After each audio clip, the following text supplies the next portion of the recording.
When a wagon turns a corner, the wheels can travel at different speeds because each one can turn freely on the axles. And in the early automobiles, the rear wheels turned separately and only one wheel was connected to the engine. But when only one wheel was driven by the engine, it had to do all the work, and it couldn't get a good enough grip on the road to do its job properly. So the one-wheel drive was soon out of date. But if two wheels are locked on an axle so that they are not free to turn separately, one or the other has to slide. So engineers had to find a way to connect both rear wheels to the engine without sliding and slipping on turns. The device which makes this possible is a part of the rear axle. It is called the differential because it can drive the rear wheels at different speeds. The differential looks complicated, but once we understand its principle, it is amazingly simple. These two wheels are mounted on separate axles and supported by a frame so that they can revolve freely at different speeds. Let's fasten a spoke on the inner end of each axle so that by turning the spokes, we can turn each wheel separately. With a bar or crosspiece, we can turn both wheels in the same direction at the same rate of speed. Let's get something to hold this bar in place so that it will press against the spokes. Notice that this support is not locked to the axle. It turns freely. Now we can spin the wheels by rotating the support. This is fine as long as both wheels are able to turn at the same speed. But let's see what happens when we go around the corner. With this arrangement, we cannot drive one wheel faster than the other. And if we stop one wheel, the other wheel won't budge.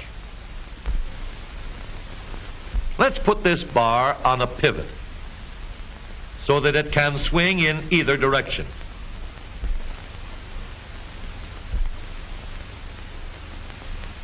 Now, the bar can still turn both wheels at the same speed. And because it pivots, it lets one wheel turn even when the other is stopped. But if turned too far, the bar will swing around until it won't drive the spokes that turn either wheel. We need another crossbar and more spokes to carry on the job. When we stop one wheel, the crossbars will continue to push the spokes of the free wheel around. As long as both wheels are free to turn, the bars do not swing on their pivot and the wheels move at the same speed. Now we have the working principles of a differential. To adapt the model for use in an automobile, we will have to make a few changes. In order to reduce the jerky action caused by wide spaces between the spokes, we will put in more spokes. Further filling in the spaces between the spokes gives steadier, more continuous action, and changing the shape gives firm, constant contact. Now we can make the gears thicker and stronger, and we have differential gears. The edges are cut so that they will fit together more smoothly and silently, and another gear is added to share the work of driving the axles. The principle is the same. In order to turn the support and drive the wheels, we can fasten a large gear here, connected by a smaller gear to a source of power.